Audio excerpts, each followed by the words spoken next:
വലിയ വിജയങ്ങൾ നേടാതിരിക്കുന്നത് അതിൻ്റെ പ്രധാനപ്പെട്ട കാരണമെന്ന് lack of inspiring and emotional goals. നമ്മൾക്ക് പ്രചോദനം നൽകുന്ന, നമ്മളുമായിട്ട് അത്രയും ഇമോഷണലി മാനസികമായി അറ്റാച്ച്ഡ് ആയിട്ടുള്ള ശക്തമായ ലക്ഷ്യങ്ങളില്ല എന്നുള്ളതാണ്. So many distributors fail to set meaningful goals. ശക്തമായ അർത്ഥവത്തായ ലക്ഷ്യങ്ങൾ സെറ്റ് ചെയ്യുന്നതിൽ അവർ പരാജയപ്പെട്ടിരിക്കുന്നു. That motivate them emotionally and keep them inspired during challenging time. ബുദ്ധിമുട്ടുള്ള സമയത്തൊക്കെ നമ്മളെ പിടിച്ചു നിർത്താൻ കഴിയുന്നത് ഈ ശക്തമായ ലക്ഷ്യങ്ങളുടെ അത്ഭുത ശക്തിയാണ്. ആ അത്ഭുത ശക്തി നമുക്ക് ആവാഹിച്ചെടുക്കാൻ പറ്റുന്നില്ല, കാരണം നമുക്കൊരു ഇമോഷണൽ ആൻഡ് ഇൻസ്പയറിംഗ് ഗോൾസ് ഇല്ല, നല്ല ശക്തമായ ലക്ഷ്യങ്ങളില്ല എന്നുള്ളതാണ്. അതുകൊണ്ട് ശക്തമായ ലക്ഷ്യങ്ങൾ, ഞാൻ എന്തിന് ഈ ബിസിനസ് ചെയ്യണം, 1 2 3 4 5 ഇത് എഴുതി വെക്കാൻ പറ്റണം. ഇത് എൻ്റെ ലക്ഷ്യമാണ്, നേടുക എന്നുള്ളത് എൻ്റെ ഉത്തരവാദിത്തമാണ്, നേടിയേ പറ്റൂ എന്ന് തീരുമാനം എടുക്കുക. ഇതാണ് എല്ലാവർക്കുമുള്ള പ്രശ്നങ്ങളിൽ ഒന്ന്. ലക്ഷ്യങ്ങൾ വെക്കുമ്പോൾ അത് സ്മാർട്ട് ആയിരിക്കണം എന്നാണ് പറയുന്നത്. Smart goals. എന്താണ് സ്മാർട്ട് എന്ന് പറഞ്ഞാൽ ഇറ്റ് ഷുഡ് ബി സ്പെസിഫിക്. എനിക്കൊരു വീട് വെക്കണം എന്നുള്ളതല്ല, ഏത് ഏരിയയിൽ, ഏത് ലൊക്കേഷനിൽ, അത് കൃത്യമായിരിക്കണം. And it should be measurable. എത്ര സ്ക്വയർ ഫീറ്റ്, എത്ര ബെഡ്റൂം ഉള്ളത്, മെഷറബിൾ ആയിരിക്കണം, അച്ചീവബിൾ ആയിരിക്കണം. എനിക്ക് ചന്ദ്രനിൽ വീട് വെക്കണം എന്ന് വിചാരിച്ചിട്ട് കാര്യമില്ല, അച്ചീവബിൾ അല്ല. It should be achievable and it should be relevant. ഒരു ലക്ഷ്യം തീരുമാനിക്കുമ്പോൾ നമ്മുടെ ഇന്നത്തെ സാഹചര്യങ്ങളുമായി അതിനെ പൊരുത്തപ്പെടുത്തി എടുക്കാൻ പറ്റുന്നതായിരിക്കണം, എങ്കിലേ നമുക്കതിൽ വിശ്വാസം ഉണ്ടാവുള്ളൂ. 1000 സ്ക്വയർ ഫീറ്റ് പോലും ഉള്ള സ്വന്തമായിട്ട് ഒരു സെന്റ് സ്ഥലം പോലും ഇല്ലാത്ത ഒരാൾ ആദ്യമേ വീട് വെക്കാൻ പ്ലാൻ ചെയ്യുമ്പോൾ 25000 സ്ക്വയർ ഫീറ്റിന്റെ വീട് വെക്കണമെന്നല്ല അവൻ പ്ലാൻ ചെയ്യേണ്ടത്. അവന് ആവശ്യമുള്ള ബേസിക് നെസസിറ്റീസ് ഉള്ള ഒരു ചെറിയ സംവിധാനം ഉണ്ടാക്കുക, എങ്കിലേ അത് റെലവെന്റ് ആവുള്ളൂ. ആ റെലവെന്റ് ആയിട്ടുള്ള ഗോൾസ് മാത്രമേ നമുക്ക് ശക്തി പകരാൻ പറ്റുള്ളൂ. And it should B time bounded. ഒരു സമയവും തീരുമാനിക്കണം. നിങ്ങളൊരു റാങ്ക് സെറ്റ് ചെയ്യുമ്പോൾ, സീലിംഗിന് വേണ്ടി ടാർഗറ്റ് ചെയ്യുമ്പോൾ ഇതും സ്മാർട്ട് ആയിരിക്കണം എന്ന്, എപ്പോൾ എങ്ങനെ നേടണം എന്നുള്ളത് കൃത്യമായിട്ട് നിങ്ങൾക്ക് അറിയാൻ പറ്റണം. ഇനി അടുത്ത കാരണം, failure to prepare weekly income projections. എനിക്കറിയില്ല നിങ്ങളിൽ എത്ര ആൾക്കാർ വീക്ക്ലി സെയിൽസ് പ്രൊജക്ഷൻ തയ്യാറാക്കുന്നുണ്ട് എന്നെനിക്കറിയില്ല. ഈ പ്രൊജക്ഷന് വേണ്ടി നമ്മുടെ കയ്യിൽ ഒരു ബുക്ക് ഉണ്ടായിരിക്കണം. നമ്മുടെയും നമ്മുടെ കംപ്ലീറ്റ് ഡിസ്ട്രിബ്യൂട്ടേഴ്സിൻ്റെയും പേര് വിവരങ്ങളും, അവരുടെ വിദ്യാഭ്യാസ യോഗ്യത, അവരുടെ ഹോം സ്റ്റാറ്റസ്, അവർക്ക് വാഹനങ്ങളുണ്ടോ ഇല്ലയോ, അവരുടെ ആറ്റിറ്റ്യൂഡ്, ഇതൊക്കെ നമ്മുടെ കയ്യിൽ ഉണ്ടാവണം. ഒരു ദിവസം പ്രവർത്തിച്ചാൽ എത്ര റിസൾട്ട് കൊണ്ടുവരാൻ അവർക്ക് കഴിവുണ്ട്, എത്ര ബിസിനസ് വോളിയം കൊണ്ടുവരാൻ കഴിവുണ്ട്, അയാളിൽ നിന്ന് ഞാൻ എത്ര ബിസിനസ് വോളിയം എക്സ്പെക്ട് ചെയ്യണം, വീക്ക് നമ്പർ ഇന്നത്, അങ്ങനെ ലിസ്റ്റ് എടുത്തിട്ട് അത് കാൽക്കുലേറ്റ് ചെയ്യണം. ഓർഗനൈസേഷൻ 1ൽ ടോട്ടൽ ഇത്ര ബിസിനസ് വോളിയം, 2വിൽ ഇത്ര ബിസിനസ് വോളിയം, ഇതാണ് എൻ്റെ ടാർഗറ്റ്, ഇതാണ് എൻ്റെ ഡെഡ് ലൈൻ, എന്നിട്ട് എത്ര അച്ചീവ് ചെയ്തു എന്നുള്ളത് എഴുതണം. എന്നിട്ട് ആരൊക്കെ പെർഫോം ചെയ്തു, ആരൊക്കെ പെർഫോം ചെയ്തില്ല എന്നുള്ളത് കണ്ടെത്തി അടുത്ത ആഴ്ചയിൽ ഇത് ശക്തമായി ഒന്നുകൂടി പ്ലാൻ ചെയ്യുക. ഇങ്ങനെയുള്ള വീക്ക്ലി പ്രൊജക്ഷൻസ് നമ്മുടെ കയ്യിൽ ഉണ്ടാവണം. വളരെ കുറച്ച് ആളുകൾ മാത്രമേ ഇങ്ങനെ വീക്ക്ലി പ്രൊജക്ഷൻസ് തയ്യാറാക്കുന്നുള്ളൂ. അതിനൊരു ചെറിയ ഡിഫറൻസ് ഞാൻ പറഞ്ഞുതരാം. ഫോർ എക്സാമ്പിൾ, ഒരാളെ ഈ ബിസിനസ്സിലേക്ക് സ്പോൺസർ ചെയ്യുമ്പോൾ നമുക്ക് വേണമെങ്കിൽ ഇങ്ങനെ ചിന്തിക്കാം, ഓക്കെ 3750 BV ഇയാൾ കൊണ്ടുവരാം, മേ ബി ഒരു 5000 പർച്ചേസ്, അങ്ങനെ ചിന്തിക്കാം ടാർഗറ്റ്. വേറൊരാൾ ചിന്തിക്കുന്നത് എനിക്ക് ഇവനോട് 1 ലക്ഷം ബിസിനസ് വോളിയം കൊണ്ടുവരണം എന്നുള്ളോ. എങ്ങനെയാണ് അയാൾ ചിന്തിച്ചത്? ഈ വ്യക്തി വരുമ്പോൾ ഒരു 20,000 ബിസിനസ് വോളിയം അയാളും കൂടെ ഞാൻ കൊണ്ടുവരും. അയാൾ ഒരു 25 പേരുടെ ലിസ്റ്റ് എടുത്ത് ഞാൻ അവരെ പോയി കണ്ട് അതിൽ നിന്ന് മിനിമം ഒരു 10 ക്ലോസിംഗ് എങ്കിലും ഞാൻ 10,000 ബിസിനസ് വോളിയത്തിൽ കൊണ്ടുവരും. അങ്ങനെ 1 ലക്ഷം ബിസിനസ് വോളിയം, ഇതും കൂടെ കൂട്ടി 1,20,000 വോളിയം ഞാൻ ഈ വ്യക്തിയിൽ നിന്ന് കൊണ്ടുവരും. ഇവിടെ രണ്ടുപേരുടെയും ആ പ്രൊജക്ഷൻ രീതിയാണ് വ്യത്യാസപ്പെടുന്നത്. കറക്റ്റ് ആണോ? ഇങ്ങനെയുള്ള രീതിയിലുള്ള വ്യത്യാസമാണ് ആൾക്കാരെ വലിയ അച്ചീവറാക്കി മാറ്റുന്നത്.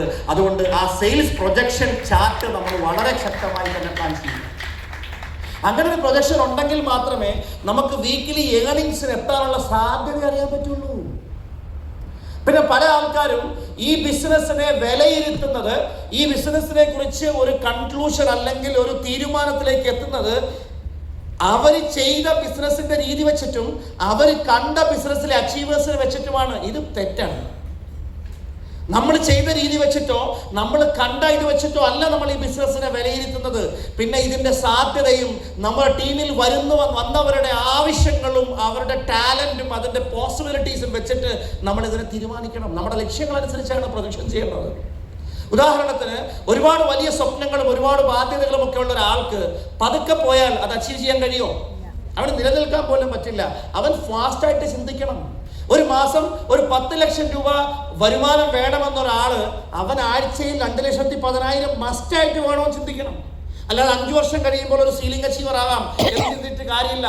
എനിക്ക് എത്രയും പെട്ടെന്ന് എങ്ങനെ സീലിംഗ് അച്ചീവർ ആകാൻ കഴിയുമെന്നുള്ളതാണ് നിങ്ങൾ ചിന്തിക്കേണ്ടത്. ഞാൻ ദൈവം അനുഗ്രഹിച്ച് ഈ ബിസിനസ്സിലേക്ക് വന്നപ്പോൾ ഡയറക്ട് സെല്ലിംഗ് ഇൻഡസ്ട്രിയിൽ ഏതാണ്ട് 13 വർഷത്തെ പരിചയമുള്ള സമയത്താണ് ഞാൻ മൈ ലൈഫ് സ്റ്റൈലിലേക്ക് വരുന്നത്. ഡയറക്ട് സെല്ലിംഗ് ഇൻഡസ്ട്രിയിൽ 13 വർഷത്തെ പരിചയമുണ്ട്. ആയിരക്കണക്കിന് ആളുകളുടെ ടീം ഡെവലപ്പ് ചെയ്തിട്ടുള്ള അനുഭവങ്ങളുണ്ട്. മൈ ലൈഫ് സ്റ്റൈൽ സെലക്ട് ചെയ്യാനുണ്ടായ കാരണം മനസ്സിലൊരു വലിയ ആഗ്രഹം ഉണ്ടായിരുന്നു. ഒരാൾക്ക് പോലും 1% പോലും 1 രൂപ പോലും നഷ്ടസാധ്യത ഇല്ലാത്ത, വിചാരിച്ചാൽ വിജയിക്കാൻ കഴിയുന്ന ഒരു ബിസിനസ് വേണം. അതിന് ദൈവം ആ പ്രാർത്ഥനയ്ക്ക് അനുഗ്രഹിച്ച് നൽകിയ മറുപടി. അതുകൊണ്ട് ഞാൻ ഇത് ഏറ്റെടുത്തു. ഞാൻ ലിസ്റ്റ് ഉണ്ടാക്കി. ആ ലിസ്റ്റ് ഉണ്ടാക്കിയ ആളുകളിൽ നിന്ന് ഞാൻ ഈ ബിസിനസിന്റെ പ്ലാൻ പഠിച്ചു. ബിസിനസ്സിലൂടെ നമ്മുടെ വരുമാനം ആഴ്ചയിൽ 2,10,000 വരെ കിട്ടും. ഞാൻ അതിന് ടാർഗറ്റ് ചെയ്തത് എൻ്റെ 2 ഓർഗനൈസേഷനിൽ നിന്ന് 20 പേരെ ഞാൻ ശക്തമായി ബിസിനസ്സിലേക്ക് കൊണ്ടുവരും. അവരിലൂടെ ഓരോ ലക്ഷം ബിസിനസ് വോളിയം ക്ലോസ് ചെയ്യും. അങ്ങനെ എൻ്റെ ആദ്യത്തെ വീക്കിൽ തന്നെ 2,10,000 അച്ചീവ് ചെയ്യുമെന്ന് ഞാൻ ടാർഗറ്റ് ചെയ്തു. അത് പ്രൊജക്ഷൻ ഇട്ടത് ഇങ്ങനെയായിരുന്നു. പ്രൊജക്ഷനിൽ ആ 20 പേരല്ല ഉണ്ടായിരുന്നത്, ഏതാണ്ട് 60-ൽ കൂടുതൽ ആളുകൾ 2 ഓർഗനൈസേഷൻ ഞാൻ ടാർഗറ്റ് ചെയ്തു. 1 lakh ബിസിനസ് വോളിയത്തിന് രാവും പകലുമില്ലാതെ അവരോടൊപ്പം വർക്ക് ചെയ്തു. എല്ലാവരും പകൽ മുഴുവൻ വർക്ക് ചെയ്തിട്ട് രാത്രി 9-10 മണിക്കൊക്കെ ഉറങ്ങാൻ പോകുമ്പോൾ ഞാൻ വേറെ സിറ്റിയിലേക്ക്, ഡൽഹിയിൽ നിന്ന് ജയ്പൂരിലേക്കും, ജയ്പൂരിൽ നിന്ന് ബിക്കാനേറിലേക്കും, ബിക്കാനേറിൽ നിന്ന് പഞ്ചാബിലേക്കും, പഞ്ചാബിൽ നിന്ന് ചണ്ഡീഗഡിലേക്കും, ഹരിയാനയിലേക്കും, യുപിയിലേക്കും, ഇങ്ങനെ പല പല സ്ഥലങ്ങളിലേക്കുമുള്ള യാത്രയിലായിരുന്നു. അങ്ങനെ രാപ്പകലുകൾ അന്ന് കിടന്നുറങ്ങുക എന്നുള്ളതായിരുന്നു ആ സമയത്തേക്കുണ്ടായിരുന്ന സ്വപ്നം. അങ്ങനെ അതിശക്തമായി രാവും പകലും വർക്ക് ചെയ്തതുകൊണ്ട് ആ ടാർഗറ്റിലേക്ക് എത്താൻ ദൈവം എന്നെ സഹായിച്ചിട്ടുണ്ട്. First week closing ceiling achievement. അതിന് ഞാൻ വെച്ച ടാർഗറ്റിൽ ഒന്ന്, എൻ്റെ 2 ഓർഗനൈസേഷനിലെ ഓരോ ലീഡേഴ്സിനും ഞാൻ സീലിംഗ് എത്താൻ വേണ്ടി ടാർഗറ്റ് ചെയ്തു. അവരിൽ ആ വിശ്വാസം ഉണ്ടാക്കി കൊടുത്തു. ആ പ്ലാനിങ് അവർക്ക് ബോധ്യപ്പെടുത്തി കൊടുത്തു. അങ്ങനെ എൻ്റെ ടീമിൽ എന്നോടൊപ്പം തന്നെ ജെറോക്കെ ജെയിംസ് എന്ന് പറയുന്ന എൻ്റെ ഒരു ലീഡറും സീലിംഗ് അച്ചീവ് ചെയ്തു. അശ്വനി കുമാർ ശർമ്മ ആൻഡ് വിമൽ സറിൻ എന്ന് പറഞ്ഞ 2 പേര് 1,90,000+ അവരും അച്ചീവ് ചെയ്തു. അങ്ങനെ ടീമിൽ പല ആൾക്കാർ അതിന് ടാർഗറ്റ് ചെയ്തു. ഞാൻ പറയുന്നത് ദാറ്റ് വാസ് മൈ പ്രൊജക്ഷൻ. അതെന്റെ പ്രൊജക്ഷൻ ആയിരുന്നു. ഇന്നുള്ളൊരു സംഭവം 100 കണക്കിന് ആൾക്കാർ ടീമിലുണ്ട്. 100 പേര് 2 ഓർഗനൈസേഷൻ ഐഡന്റിഫൈ ചെയ്യാൻ പറ്റിയാൽ വെറും 20,000 ബിസിനസ് വോളിയം ഒരാഴ്ച 7 ദിവസം കൊണ്ട് കൊണ്ടുവന്നാൽ മതി. ഈ 100 പേരുടെ ലിസ്റ്റ് എടുത്തിട്ട് ഒരു ദിവസം കൊണ്ട് 20,000 ബിസിനസ് വോളിയം കൊണ്ടുവരാൻ കഴിയുന്ന പ്രൊജക്ഷൻ വേണമെങ്കിൽ നിങ്ങൾക്ക് ഉണ്ടാക്കാൻ പറ്റും. അവരുമായി ശക്തമായ കമ്മ്യൂണിക്കേഷൻസ് നിങ്ങൾക്ക് വെക്കാൻ പറ്റും. അവരെ എംപവർ ചെയ്യാൻ പറ്റും. ശക്തമായ ടീമിനോടൊപ്പം ഇറങ്ങി നിന്ന് പ്രവർത്തിക്കാൻ പറ്റും. അങ്ങനെ വേണമെങ്കിൽ ആ 100 പേരുടെ ടീം ഉണ്ടെങ്കിൽ ഒരു ദിവസം കൊണ്ട് തന്നെ നിങ്ങൾക്ക് ഈ ടാർഗറ്റിലേക്ക് എത്താൻ പറ്റും. പലപ്പോഴും നമ്മൾ അങ്ങനെ തന്നെ എത്തുന്നതും. ഒരാഴ്ചയിൽ 7 ദിവസം ഉണ്ടെങ്കിലും നമ്മളിൽ കൂടുതൽ ആൾക്കാരും ഒരു 24 മണിക്കൂർ കൊണ്ടാണ് ഏറ്റവും കൂടുതൽ റിസൾട്ട് കൊണ്ടുവരുന്നത്. എന്താണ്? ആ ആവശ്യകതാബോധമാണ് അല്ലേ? വേണമെങ്കിൽ ചെക്കാൻ വേരിലും കായ്ക്കും എന്ന് പറഞ്ഞ പോലെ ഈ വെള്ളിയാഴ്ച ക്ലോസിംഗ് ആണെന്ന് പറഞ്ഞ ആ സമയത്താണ് ഒരു ഫയർ കയറി വരുന്നത്. എന്നിട്ട് വ്യാഴാഴ്ചയും ബുധനാഴ്ച രാത്രിയും വ്യാഴാഴ്ചയും ഒക്കെ ആകുമ്പോഴാണ് ആ ഒരു വെള്ളിയാഴ്ച കൊണ്ടൊക്കെയാണ് ഈ ക്ലോസിംഗ് ഒക്കെ ചെയ്യുന്നത്. എന്നിട്ട് രാത്രിയാകുന്ന സമയത്ത് ബി കയറിയില്ല. ബി ഇത് ഈ ഒരു അങ്കലാപ്പാണ്. തിങ്കൾ, ചൊവ്വ, ബുധൻ, ഞായർ, ശനി ദിവസങ്ങളൊക്കെ നമ്മൾ ആവശ്യം പോലെ ഉറങ്ങും. അവസാനമാകുമ്പോൾ ഞാൻ പറയുന്നത് ആഴ്ചയിൽ 7 ദിവസങ്ങളുണ്ടെങ്കിലും ആ 7 ദിവസത്തിൽ അതിജീവിക്കാനുള്ള ഒരു വരുമാനത്തിന് വേണ്ടി ക്ലോസിംഗ് ദിവസങ്ങളിലാണ് നമ്മൾ ക്രിയേറ്റീവായി മാറുന്നത്. ആ ക്രിയേറ്റിവിറ്റി നിങ്ങളുടെ ടീമിൽ മുഴുവൻ എല്ലാ ദിവസവും ഉണ്ടാക്കുന്ന ഒരു ശീലം ക്രിയേറ്റ് ചെയ്യാൻ പറ്റിയാണ്. അതാണ് ഇന്നത്തെ പ്രോഗ്രാമിൽ നിങ്ങൾ കൊണ്ടുവരുന്ന പ്രധാനപ്പെട്ട മാറ്റമായിട്ട് എനിക്ക് നിങ്ങളോട് പറയാനുള്ളത്. We have A powerful team. ഇവരാരും വന്നത് വെറുതെ ബിസിനസ്സിലേക്ക് വന്നതല്ല, ശക്തമായൊരു തീരുമാനം കൊണ്ട് തന്നെ വന്നവരല്ലേ. നേടണമെന്നുള്ള ആഗ്രഹം കൊണ്ട് തന്നെയല്ലേ എല്ലാവരും ബിസിനസ്സിലേക്ക് വന്നത്. അപ്പൊ അതുകൊണ്ട് അവരൊക്കെ എന്ത് ഉദ്ദേശിച്ചാണോ വന്നത്, എന്ത് ലക്ഷ്യം വെച്ചാണോ വന്നത്, ആ ലക്ഷ്യങ്ങൾ അവരെഴുതാനും അവരത് നേടുമെന്നുള്ള വിശ്വാസം ഉണ്ടാക്കി കൊടുക്കാനും ഈ ബിസിനസ്സും അവരെ പഠിപ്പിച്ചെടുക്കാൻ പറ്റിയാൽ, അവരുടെ കൂടെ നിന്നാൽ ചെറിയ ടീം കൊണ്ട് പോലും ആഴ്ചയിൽ 2,10,000 മേടിക്കാൻ മൈ ലൈഫ് സ്റ്റൈലിൽ സാധിക്കും. പ്രസാദ് സാറൊക്കെ അദ്ദേഹത്തിന്റെ ആദ്യത്തെ സീലിംഗിലേക്ക് എത്തിയത് ആയിരക്കണക്കിന് ആളുകളെ കൊണ്ടല്ല. അദ്ദേഹം അതിലേക്ക് എത്തിയത് 100-ൽ താഴെ ആളുകളിൽ നിന്നാണ് ആ സീലിംഗിലേക്കൊക്കെ എത്തിയത്. അത് എത്തി നേടിയതിനു ശേഷമാണ് ബാക്കിയുള്ളവരിലേക്ക് ആ വിശ്വാസം പകർന്നു കൊടുത്തത്. അതിലൂടെയാണ് നിരവധി സീലിംഗ് അച്ചീവേഴ്സിനെ ക്രിയേറ്റ് ചെയ്യാൻ പറ്റിയത്. ഞാൻ പറയുന്നത് ഇതുപോലെ തന്നെയാണ് വളർച്ചയുടെ തുടക്കം നമ്മളിലും ഉണ്ടാകുന്നത്. അതുകൊണ്ട് ശക്തമായ പ്രൊജക്ഷൻസ് നമ്മൾ ഉണ്ടാക്കുക. And inconsistent and improper work, consistency ഇല്ല. ഞാൻ നേരത്തെ പറഞ്ഞ പോലെ ആഴ്ചയിൽ 1-2 ദിവസം, അല്ലെങ്കിൽ ചില സമയത്ത് വലിയ ഗ്യാപ്പ് കൊടുക്കും. എന്തെങ്കിലുമൊക്കെ കാരണങ്ങൾ പറഞ്ഞ് വലിയ ഗ്യാപ്പുകൾ കൊടുക്കുന്ന രീതി പല ആൾക്കാർക്കും ഉണ്ട്. അങ്ങനെ കൺസിസ്റ്റൻസി ഇല്ലാതെ പ്രവർത്തിച്ചിട്ട് കാര്യമില്ല. ഇനിഷ്യൽ സ്റ്റേജിലൊക്കെ നമ്മുടെ ടീം സ്റ്റെബിലൈസ് ആവുന്നത് വരെയുള്ള സിറ്റുവേഷൻ, നമ്മൾ ഒരു സ്റ്റെപ്പ് പിന്നോട്ട് വെച്ചാൽ നമ്മുടെ ടീം 100 സ്റ്റെപ്പ് പിന്നോട്ട് പോകും. നമ്മൾ ഒരു സ്റ്റെപ്പ് മുന്നോട്ട് വെച്ചാൽ നമ്മുടെ ടീം 100 സ്റ്റെപ്പ് മുന്നോട്ട് വെക്കും. നമ്മൾ നടന്നുകൊണ്ട് ബിസിനസ് ചെയ്യാൻ ടീമും നടന്നേ ചെയ്യൂ. നമ്മൾ ഓടിക്കൊണ്ട് ചെയ്താലോ ടീമും ആ സ്പീഡിൽ ഓടും. നമ്മൾ പറന്നാൽ ടീമും പറക്കും. നമ്മൾ എങ്ങനെ ചെയ്യുന്നോ അങ്ങനെ ടീമും ചെയ്യുള്ളൂ.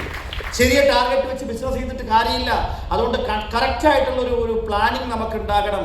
ഇത് മാത്രമാണ് നമ്മളെ സ്ട്രഗിൾസ് ടൈമിൽ പോലും നിലനിൽക്കാൻ സഹായിക്കുന്ന പ്രധാനപ്പെട്ട കാര്യം. പിന്നെ അടുത്തത് ലാക്ക് ഓഫ് കമ്മിറ്റ്മെന്റ്. കമ്മിറ്റ്മെന്റ് ഇല്ല. അവനവന് വേണ്ടിയാണ് ചെയ്യേണ്ടത് എന്ന ആ ചിന്തയിൽ നിന്നാണ് കമ്മിറ്റ്മെന്റ് വരുന്നത്. ഇനി കമ്മിറ്റ്മെന്റിന് ആരെങ്കിലും ഒരു എക്സ്പ്ലനേഷൻ ചോദിച്ചാൽ അതിനെ 3 സ്റ്റെപ്പ് കൊണ്ട് നമുക്ക് പറയാം. 1, വിജയിക്കേണ്ടത് എങ്ങനെയാണെന്ന് പഠിക്കുക. 2, വിജയിക്കാൻ വേണ്ടി പ്രവർത്തിക്കുക. 3, നേടുന്നത് വരെ ക്ഷമയോടും സഹനത്തോടും കമ്മിറ്റ്മെന്റോട് ആ നിന്ന് പ്രവർത്തിക്കുക. അതാണ് കമ്മിറ്റ്മെന്റ്. ഈ 3 സ്റ്റെപ്പേ ഉള്ളൂ. വിജയിക്കേണ്ടത് എങ്ങനെയാണെന്ന് പഠിക്കുക, വിജയിക്കാൻ വേണ്ടി പ്രവർത്തിക്കുക, നേടുന്നത് വരെ ഉറച്ചു നിൽക്കുക. കമ്മിറ്റ്മെന്റ്. ഇതാണ് കമ്മിറ്റ്മെന്റ്. ആ കമ്മിറ്റ്മെന്റ് ഇല്ലാത്തതാണ് തടസ്സങ്ങൾ വരുമ്പോൾ ആൾക്കാർ ഇട്ടിട്ട് പോകും. വിശ്വാസം എന്ന സാധനത്തിന് ഉപയോഗം പോലും വരുന്നത് എല്ലാം അനുകൂലമുള്ളപ്പോഴല്ല, എല്ലാം പ്രതികൂലമായി നിൽക്കുമ്പോഴാണ് വിശ്വാസം പോലും ഉപയോഗപ്പെടുത്താൻ പറ്റുന്നത്. നമ്മൾ ദൈവം ഉണ്ടെന്ന് വിശ്വസിക്കുന്നത് കണ്ടിട്ടാണോ? അല്ല. ഓക്സിജൻ ആരെങ്കിലും കണ്ടിട്ടുണ്ടോ? Nitrogen, carbon dioxide, carbon monoxide, ഇതെല്ലാം ഇല്ലേ ഇവിടെ? ഇല്ലേ? എന്ന് നമ്മൾ വിശ്വസിക്കുന്നില്ലേ? എന്ന് പറഞ്ഞതുപോലെ നമ്മൾ കാണാത്തതിലുള്ള കാര്യങ്ങളിലാണ് നമ്മൾ എന്ത് ചെയ്യുക? വിശ്വസിക്കുക. എൻ്റെ നാളെ 1 വർഷം കഴിയുമ്പോൾ, 6 മാസം കഴിയുമ്പോൾ ഞാൻ ഇതിലൊരു സീലിംഗ് അച്ചീവർ ആയിരിക്കും എന്ന വിശ്വാസവും അതായി എന്ന ആ ഒരു ആറ്റിറ്റ്യൂഡും പ്രവർത്തന രീതിയും ആ ഒരു സീരിയസ്നെസ്സും കൊണ്ടുവരാൻ നമുക്ക് ഇന്ന് കഴിഞ്ഞാൽ 6 മാസം കൊണ്ട് നമ്മൾ സീലിംഗ് അച്ചീവർ ആവും. ഇതാണ് ഇതിലേക്കുള്ള രീതി. ഇനി ഈ ബിസിനസ്സിൽ വലിയ വിജയങ്ങൾ ഉണ്ടാക്കണമെന്ന് ആഗ്രഹമുള്ള ആൾക്കാർ എത്ര പേരുണ്ടെന്ന് കൈവെക്കോ? വലിയ വിജയങ്ങൾ ഉണ്ടാക്കണമെന്ന് ആഗ്രഹമുള്ള ആളുകളുണ്ടെങ്കിൽ എനിക്ക് അവരോട് പറയാനുള്ള ഒരു പ്രധാനപ്പെട്ട കാരണം, ഞാനൊരു വാക്ക് എഴുതി കാണിക്കും. This is very important. Be a leader. ആരാവണം? ലീഡർ ആവണം. ഈ ഒരു സബ്ജക്റ്റ് ഒരു വലിയ സബ്ജക്റ്റാണ്. ഈ വലിയ സബ്ജക്റ്റിനെ കുറിച്ച് പറഞ്ഞു പോകണമെങ്കിൽ കുറേ ദിവസങ്ങളും കുറേ സമയമൊക്കെ വേണ്ടി വരും. അതുകൊണ്ട് ഞാൻ കൂടുതൽ കാര്യങ്ങളൊന്നും പറഞ്ഞു പോകുന്നില്ല. ലീഡർഷിപ്പിലേക്കുള്ള ചില പ്രധാനപ്പെട്ട ഓർമ്മപ്പെടുത്തുകൾ മാത്രമേ ചെയ്യുന്നുള്ളൂ. ഈ ഒരു മാറ്റം ഇത് മനസ്സിലാക്കാനും ഇത് നമ്മുടെ പ്രവൃത്തിയിൽ കൊണ്ടുവരാനും നിങ്ങളെ കൊണ്ട് ഓരോരുത്തരെ കൊണ്ടും സാധിക്കണം. ഈ ബിസിനസ്സിൽ വിജയിക്കാനുള്ള ഒരേ ഒരു സീക്രട്ടേ ഉള്ളൂ. Be a leader and create right leaders with you. ഒരു ലീഡർക്ക് മാത്രമേ ലീഡേഴ്സിനെ ക്രിയേറ്റ് ചെയ്യാൻ പറ്റൂ. നെല്ല് വിതച്ചാൽ എന്തുണ്ടാകും? നെല്ലുണ്ടാകും. നെല്ല് വെച്ചാൽ അരിയല്ല ഉണ്ടാകുന്നത്. നെല്ല് വെച്ചാൽ നെല്ല് തന്നെ ഉണ്ടാകുന്നത്. ഈ നെല്ല് കുത്തിയാൽ അരി കിട്ടും. കറക്റ്റ്. ഗോതമ്പ് വിതച്ചാലോ ഗോതമ്പുണ്ടാകും. ചക്കക്കുരു ഇട്ടാലോ പ്ലാവ് ഉണ്ടാകും. ചക്ക ഉണ്ടാകത്തില്ല, പ്ലാവ് ഉണ്ടാകും. മാങ്ങയുടെ ഇത് കുഴിച്ച് വെച്ചാലോ മാവുണ്ടാവും അല്ലേ? മത്തന്റെ അരി വെച്ചാൽ കുമ്പളങ്ങ കിട്ടുമോ?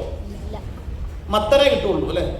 എന്ത് നടുവോ വിതച്ചതേ കൊയ്യൂ എന്താണ് പറഞ്ഞിരിക്കുന്നത്. ബൈബിളിലൊക്കെ പറഞ്ഞിരിക്കുന്ന വാക്കാണ്. വിതച്ചതേ കൊയ്യൂ, വിതയ്ക്കുന്നതേ കൊയ്യൂ എന്ന് വെച്ചാൽ നിങ്ങൾ ലീഡർ ആയാൽ മാത്രമേ നിങ്ങൾക്ക് ലീഡേഴ്സിനെ ക്രിയേറ്റ് ചെയ്യാൻ പറ്റൂ.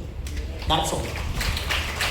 പക്ഷെ എല്ലാവർക്കും ഉള്ളൊരു പ്രശ്നം, ലീഡർഷിപ്പ് എടുക്കാൻ പറ്റില്ല, പക്ഷെ ലീഡേഴ്സിനെ ബിൽഡ് ചെയ്യണം. That is impossible. ഒരാൾ ലീഡർ ആവണമെന്നുണ്ടെങ്കിൽ ഒന്ന്, അവൻ പറയുന്ന കാര്യം പ്രവർത്തിച്ച് കാണിക്കുക എന്നുള്ളത്. That is 5 M's of leadership. 5 M വേണം. അതിലൊന്നാമത്തെ M, ബി എ മോഡൽ.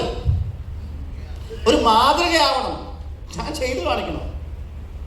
നിങ്ങൾ ഡയമണ്ട് ആകാൻ പറയണമെങ്കിൽ ആദ്യം ഡയമണ്ട് ആയി കാണിക്കുക. നിങ്ങളൊരു സീലിംഗ് അച്ചീവർ ആകാൻ പറയുമ്പോൾ ഒരു സീലിംഗ് അച്ചീവർ ആയി കാണിക്കുക. 1 ലക്ഷം രൂപ മാസം ഉണ്ടാക്കണമെന്ന് പ്ലാൻ ചെയ്താൽ 1 ലക്ഷം രൂപ ഉണ്ടാക്കി കാണിച്ചിട്ട് അങ്ങോട്ട് പറ.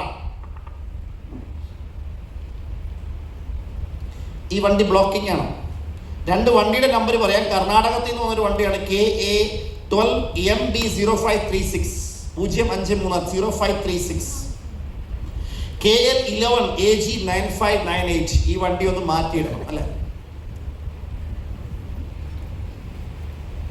അപ്പൊ നമ്മൾ ഒരു ലീഡർ ആവുക എന്ന് പറഞ്ഞാൽ കാര്യങ്ങൾ കൃത്യമായൊരു നല്ലൊരു മാതൃകയായി മാറുക. ആ മാതൃകാപരമായ ക്വാളിറ്റീസ് നമ്മുടെ ഉള്ളിൽ ഉണ്ടാവണം. ഞാൻ ഇതിനെക്കുറിച്ചൊന്നും എക്സ്പ്ലെയിൻ ചെയ്യുന്നില്ല. B A good mentor. നല്ലൊരു വഴികാട്ടിയാവാൻ നിങ്ങളെ കൊണ്ട് സാധിക്കണം. വഴി കാട്ടണമെങ്കിൽ വഴി അറിയുന്നവനായിരിക്കണം.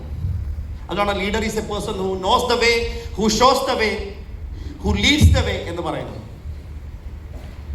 നല്ലൊരു മെന്റർ ആവണം, നല്ലൊരു മോണിറ്റർ ആവണം. That is A third M. Monitor എന്ന് പറഞ്ഞാൽ കാര്യങ്ങൾ വിവേചിച്ചറിയാനും അതിനെ ക്രോഡീകരിക്കാനും അതിനെ പ്ലാൻ ചെയ്യാനും ഒക്കെ പറ്റണം. ബി എ ഗുഡ് മോണിറ്റർ ചെയ്യാൻ സാധിക്കണം. And B A good motivator. ടീമിനെ മോട്ടിവേറ്റ് ചെയ്യാനുള്ള സ്കില്ല് വേണം. And B A good marketer. ചില സ്ഥലങ്ങളിൽ റിസൾട്ട് ഉണ്ടാക്കാൻ ഫീൽഡിൽ ഇറങ്ങി പണിയെടുക്കേണ്ടി വരും. ആവശ്യമുള്ള സമയത്ത് ആവശ്യമുള്ളതുപോലെ ഇറങ്ങാനുള്ള ഒരു ടാലന്റ് ലീഡറിന് വേണം. These call 5 M's of leadership. ഇനി ഒരുപാട് കാര്യങ്ങളുണ്ട്, ഞാൻ കൂടുതലൊന്നും പറഞ്ഞു പോകുന്നില്ല. ഒരു യഥാർത്ഥ ലീഡറിന് മാത്രമേ കൂടുതൽ ലീഡേഴ്സിനെ ക്രിയേറ്റ് ചെയ്യാൻ പറ്റുള്ളൂ. ഇനി ലീഡർഷിപ്പ് എന്ന് പറഞ്ഞാൽ ഞാൻ നേരത്തെ പറഞ്ഞതുപോലെ leadership is about taking responsibility, not making excuse. ഇതാണ് ലീഡർഷിപ്പ് ടെസ്റ്റ്. നമ്മൾ എക്സ്ക്യൂസ് പറയുന്നവരാണെങ്കിൽ അവൻ ലീഡർ അല്ല.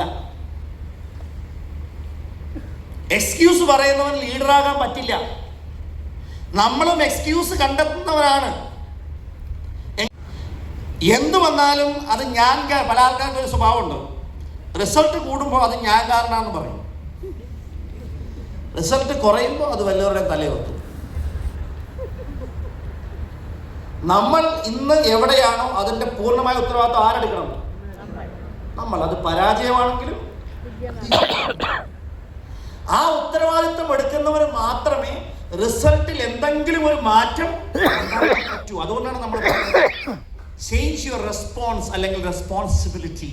നമ്മുടെ പ്രതിപ്രവർത്തനം, നമ്മുടെ പ്രവർത്തനം, ഇതിനെ നമ്മളൊന്ന് മാറ്റണം. ഇതിന് വലിയൊരു പ്രോസസ് ഉണ്ട്. അത് തോട്ട് പ്രോസസ്സിൽ നിന്നാണ് തുടങ്ങുന്നത്. അപ്പം നമ്മളെടുക്കുന്ന ആ റെസ്പോൺസിബിലിറ്റി ലെവലാണ് നമ്മളെ യഥാർത്ഥ ലീഡറാക്കി മാറ്റുന്നത്.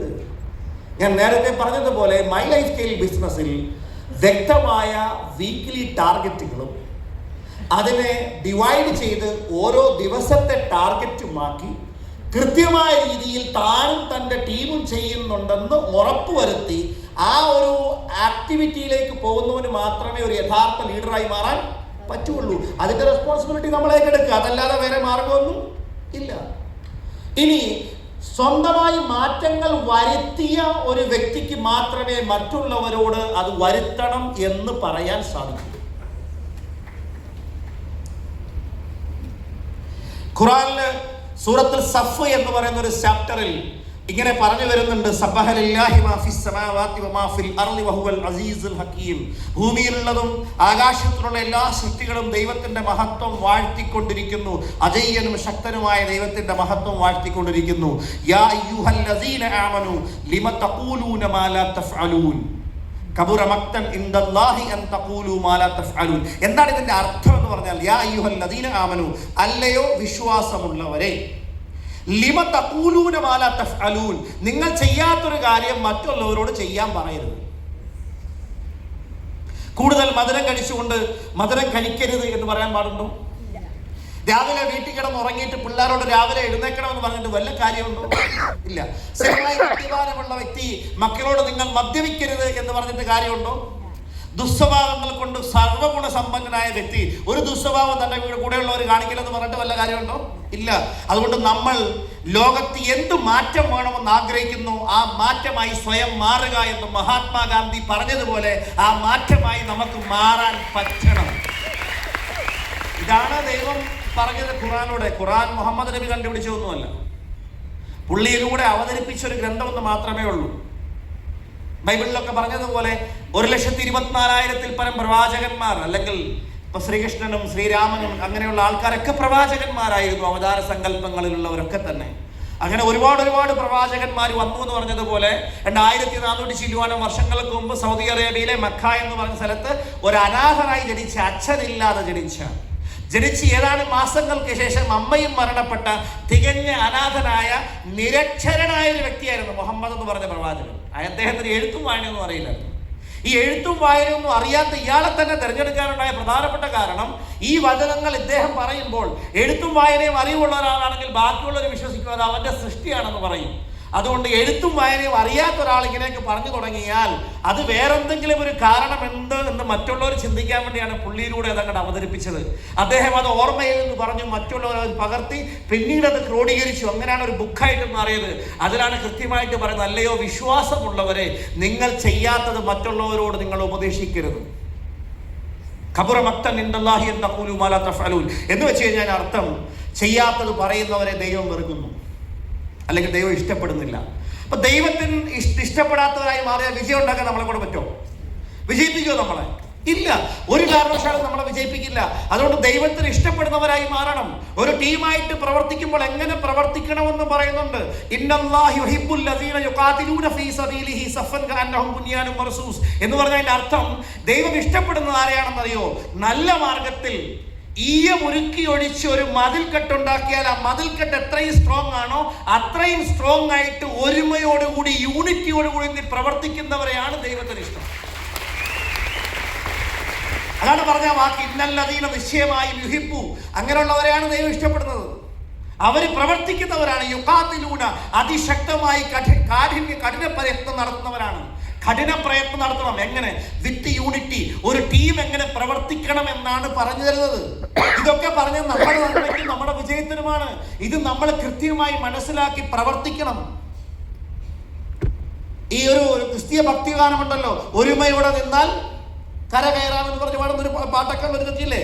നമ്മൾ ഒരുമയോടെ നിൽക്കണം. ജീസസ് ക്രൈസ്റ്റ് അദ്ദേഹം ജനിച്ചു വളർന്നു വരുമ്പോൾ അദ്ദേഹത്തിന് ആ നാട്ടിലെ പ്രഭുക്കന്മാരും പുരോഹിത വർഗവും ഒക്കെ അദ്ദേഹം ശത്രുക്കളായിട്ടാണ് കണ്ടത്. Correct or not?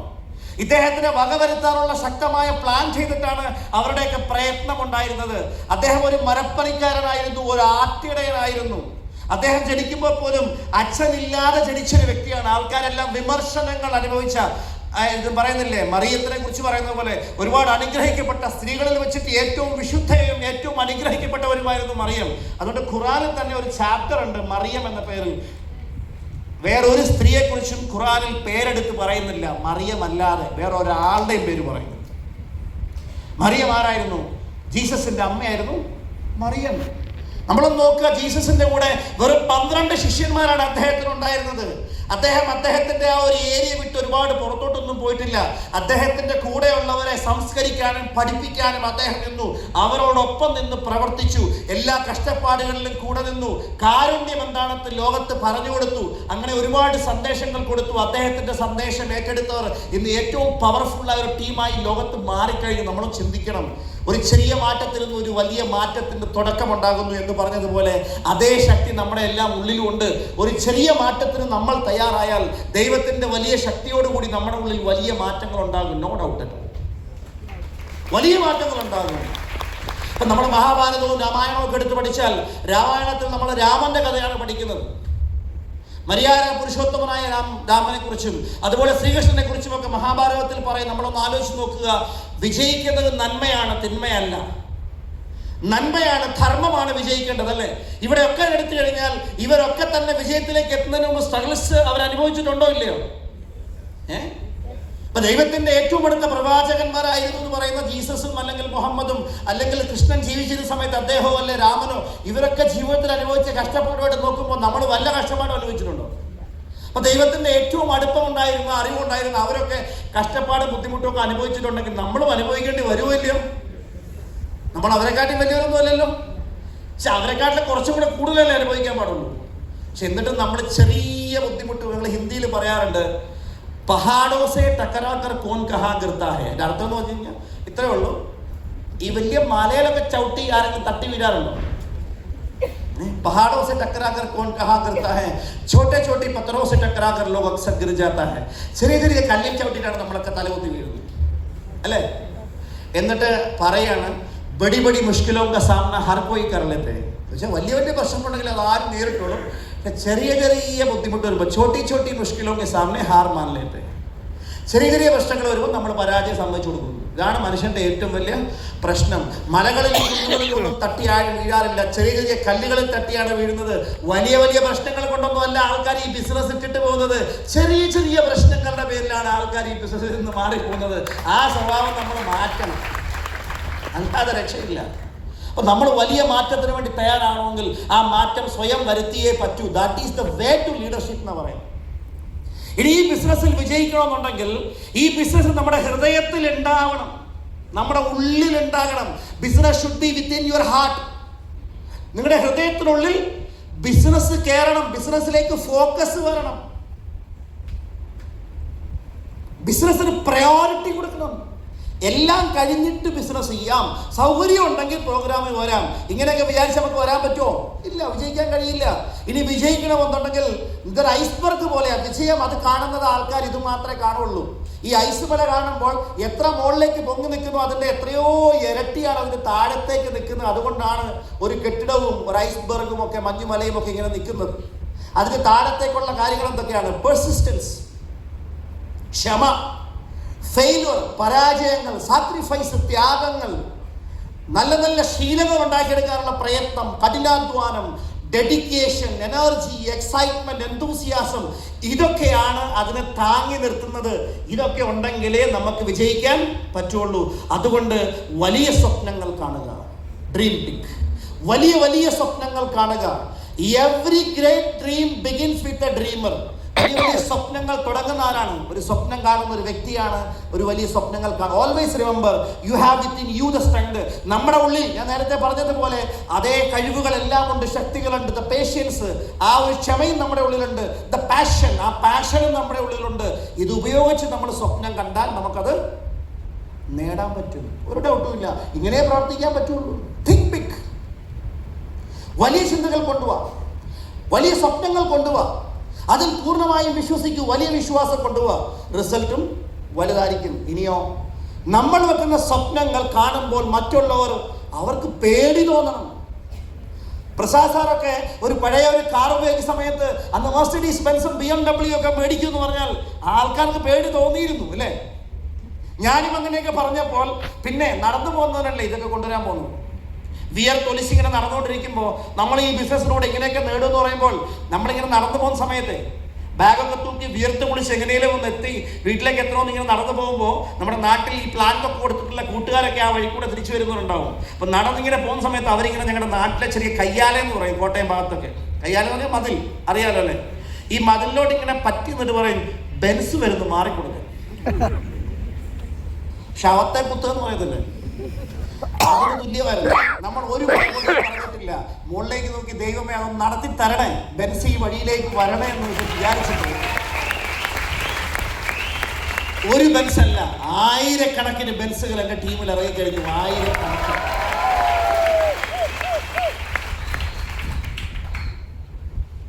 ഇതൊക്കെ ഒരു തുടക്കം മാത്രമേ ഉള്ളൂ. ഇവിടെ ഇരിക്കുന്ന ഓരോ വ്യക്തികളിലൂടെയും നൂറുകണക്കിന് ബെൻസും മെർസിഡീസും ഓഡിയും ജാഗ്വാറും ഒക്കെ വരുമെന്ന് ഞാൻ വിശ്വസിക്കുന്നു.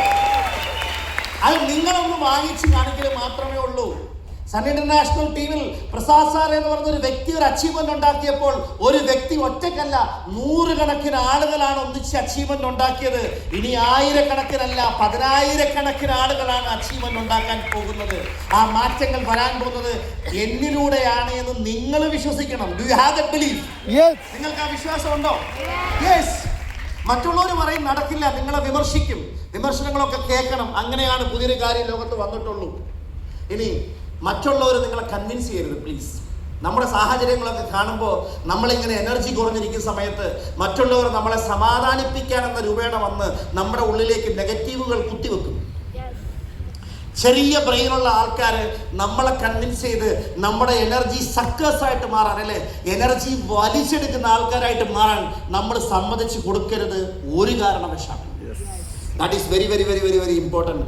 ആൻഡ് നെവർ സേ, ഒരിക്കലും പറയല്ലേ വലിയ സ്വപ്നങ്ങൾ കാണുന്ന വെറും വേലയാണെന്ന് പറയുന്നത്.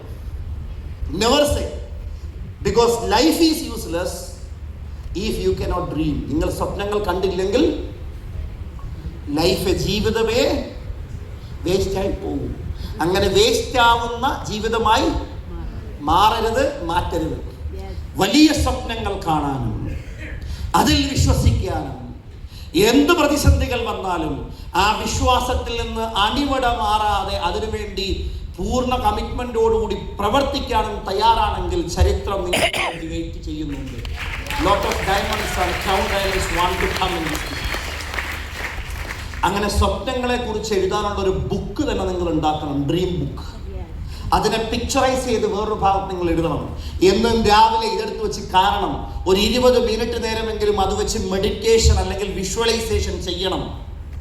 അങ്ങനെ നമ്മൾ നിൽക്കുമ്പോൾ മാത്രമേ നമ്മുടെ സബ് കോൺഷ്യസിൽ നിന്നും ആ തരത്തിലുള്ള പവറും കെമിക്കൽസും ഹോർമോൺസും ഒക്കെ നമ്മുടെ ശരീരത്തിൽ ഉണ്ടാവുള്ളൂ. അല്ല, വെറുതെ ഒന്നും ഇതങ്ങോട്ട് കിട്ടില്ല. അപ്പൊ അതിനുവേണ്ടി നമ്മൾ കൃത്യമായി പരിശ്രമിക്കണം. Dream doesn't become reality through magic. ഒരു മാജിക് ആയിട്ടൊന്നും ഇതൊന്നും നമുക്ക് നേടാൻ കഴിയില്ല. ഇറ്റ് ടേക്സ് സ്വെറ്റ്, വിയർപ്പണം, അല്ലേ? ബൈബിളും പറയുന്നത് നിന്റെ സ്വന്തം വിയർപ്പ് കൊണ്ട് അപ്പം, ഹാർഡ് വർക്ക്, ഇതൊക്കെ ഉണ്ടായേ പറ്റൂ, ഇല്ലാതെ പറ്റില്ല. നമുക്കിനി നമ്മുടെ ജീവിതം സന്തോഷപ്രദമാക്കണമെങ്കിലോ സെറ്റ് എ ഗോൾ, ശക്തമായ ലക്ഷ്യം സെറ്റ് ചെയ്യൂ. അത് നമ്മുടെ ചിന്തകളെ നിയന്ത്രിക്കണം. That command your thoughts and liberate your energy and inspire your hopes. നമ്മുടെ പ്രതീക്ഷകളെ വാനോളം ഉയർത്തുന്ന ശക്തമായ ലക്ഷ്യവും ആ ലക്ഷ്യത്തിലുള്ള വിശ്വാസവും നമുക്കുണ്ടാകണം. ലോകത്തിലെ ഏറ്റവും വലിയ പ്രശ്നം ആൾക്കാരെ ലക്ഷ്യം നേടുന്നില്ല എന്നുള്ളതല്ല, മറിച്ച് നേടാനായിട്ടൊരു ലക്ഷ്യവും ഇല്ല എന്നുള്ളതാണ് ലോകത്തിലെ ഏറ്റവും വലിയ ട്രാജഡി. ശക്തമായ വീക്ക്ലി ടാർഗറ്റുകളും സീലിംഗ് എന്നെത്തുന്നുള്ള ടാർഗറ്റും ഒരു ITC എന്നാവുമെന്നും ഒരു ഡയമണ്ട് എന്നാവുമെന്നും ഒരു ക്രൗൺ അംബാസഡർ എന്നാവും നിങ്ങൾ എഴുതി വെച്ചിട്ടുണ്ടോ? നമ്മളൊന്ന് നോക്കണം. പുതിയ വീട് എപ്പോൾ വെക്കും, പുതിയ കാർ എന്ന് വെക്കും, രണ്ടാമത്തെ കാർ എന്ന് മാറും, ഈ ലക്ഷ്യങ്ങളൊക്കെ നമ്മൾ എഴുതി വെച്ചിട്ടുണ്ടോ? മക്കൾക്ക് വേണ്ടിയിട്ടുള്ള ഫ്യൂച്ചറൊക്കെ നമ്മൾ കരുതി വെച്ചിട്ടുണ്ടോ? അതിനുവേണ്ടി ടാർഗറ്റ് സെറ്റ് ചെയ്തിട്ടുണ്ടോ? ഇല്ലെങ്കിൽ ശക്തമായിട്ട് നമ്മൾ അത് ചെയ്യണം, എങ്കിലേ പറ്റുള്ളൂ. ചെറിയ ലക്ഷ്യങ്ങൾ വെച്ചാൽ ചെറിയ നേട്ടമേ കിട്ടൂ. വലിയ ലക്ഷ്യങ്ങൾ വെച്ചാലോ വലിയ നേട്ടങ്ങൾ കിട്ടും, നോ ഡൗട്ട്. അതിന് വേറെ മാറ്റമൊന്നുമില്ല. ഇനി ഈ ബിസിനസ്സിൽ, ഡയറക്റ്റ് സെല്ലിംഗ് ബിസിനസ്സിൽ നമുക്ക് വിജയങ്ങൾ, ലക്ഷ്യങ്ങൾ നേടണമെങ്കിൽ നമ്മുടെ കൂടെയുള്ള selection of the right leaders is very important. പലപ്പോഴും നമുക്ക് പറ്റുന്നത് റൈറ്റ് ലീഡേഴ്സിനെ സെലക്ട് ചെയ്യാൻ കഴിയുന്നില്ല എന്നുള്ളതാണ്. റൈറ്റ് ലീഡേഴ്സ് റൈറ്റ് പൊസിഷൻസിൽ വരണം. ഞാൻ അതിനെക്കുറിച്ച് സൂചിപ്പിക്കാൻ ചെയ്യുന്നില്ല. നമ്മുടെ മുമ്പിൽ തടസ്സങ്ങൾ എന്ന് പറഞ്ഞാൽ ലക്ഷ്യം കണ്ണിൽ നിന്നും മായുമ്പോൾ പിന്നുണ്ടാകുന്നതാണ് തടസ്സങ്ങൾ. അതിനെയൊക്കെ നമ്മൾ തടസ്സങ്ങളായി കാണും. നമ്മളെ തടസ്സപ്പെടുത്തൂ. നമ്മളെ തടസ്സപ്പെടുത്തുന്ന എന്താണോ, നമ്മുടെ വിഷൻ കളയുന്ന എന്താണോ, അതാണ് തടസ്സങ്ങൾ, അല്ലേ? അത് ലക്ഷ്യം കൺമുമ്പിൽ നിന്ന് മാറിയാൽ പിന്നെ തടസ്സങ്ങളെ കാണും. അപ്പൊ അതുകൊണ്ട് അതൊന്നും നമ്മുടെ മുമ്പിൽ ഉണ്ടാകാൻ പാടില്ല. ഇനി A goal without A plan is just A wish. ഒരു ലക്ഷ്യമുണ്ടായാൽ ഒരു ശക്തമായ പ്ലാനും ഉണ്ടാകണം. ഈ ബിസിനസ്സിൽ വിജയിച്ചവരാണ് നിങ്ങളെ പ്ലാൻ ചെയ്യേണ്ടത് എങ്ങനെയെന്നും പറഞ്ഞു തരേണ്ടത്. ഇപ്പം നമ്മുടെ ആധുനിക കാലഘട്ടത്തിൽ ഒരു വലിയ പ്രശ്നമുണ്ട്. എന്താണെന്നറിയോ? ഒരുപാട് യൂട്യൂബ് ഗുരുക്കന്മാരും പിന്നെ ഈ ആർട്ടിഫിഷ്യൽ ഇന്റലിജൻസ് എന്ന് പറഞ്ഞ് ഈ ഗൂഗിളിൽ ജെമിനി അല്ലെങ്കിൽ ChatGPT ഇങ്ങനെയൊക്കെ ലോകത്തെ എന്ത് പരിപാടി വെച്ചാലും അത് എന്തെങ്കിലും പറയും. എവിടെന്നെങ്കിലുമൊക്കെ റെക്കോർഡ് ചെയ്തിട്ടുള്ള സാധനങ്ങളും ഇൻപുട്ടും അനുസരിച്ചാണ് അത് പറയുന്നത്. ഇത് പറയുന്നതാണ് സത്യമെന്ന് വിചാരിച്ച് പ്രവർത്തിക്കുന്ന പല ആൾക്കാരുമുണ്ട്. ആ പ്രവർത്തനം കൊണ്ടൊന്നും നമുക്ക് വലിയ വിജയങ്ങളിലേക്കൊന്നും എത്താൻ പറ്റില്ല. പ്രാക്ടിക്കൽ നോളജ് ഇല്ലാതെ, മാൻ മാനേജ്മെന്റ് പഠിക്കാതെ നിങ്ങൾ ഒരിക്കലും ഈ ബിസിനസ്സിൽ ഒരു വലിയ അച്ചീവർ ആകാൻ പോകുന്നില്ല. അത് നിങ്ങൾ കൃത്യമായിട്ട് മനസ്സിലാക്കി.